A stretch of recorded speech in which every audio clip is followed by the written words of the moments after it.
Hey guys, so today I received this controller from Chinese website. So as you can see here, it's working for 63 volt and 48 volt. But the problem is that when I plug all the connectors here, everything, it was not working. The only thing that was working here was these two wires, which is for set up the wiring of the motor.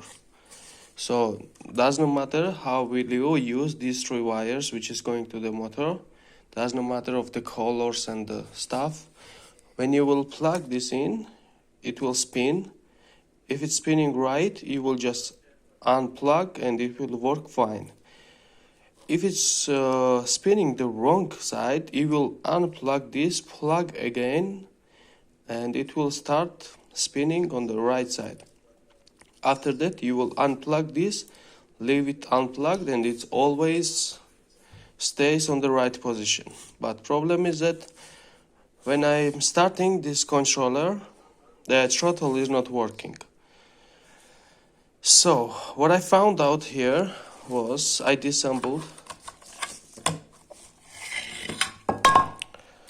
So as you can see, there is a jumper here labeled as 60 volt. Can you see here? There was a jumper. I removed this one and it started working. So if you have same situation, maybe it's possible fix for you. If you have questions about these controllers and the electronic stuff, especially for the scooters and electric bikes, feel free to send me email or ask me in the comments. I will try my best. See ya.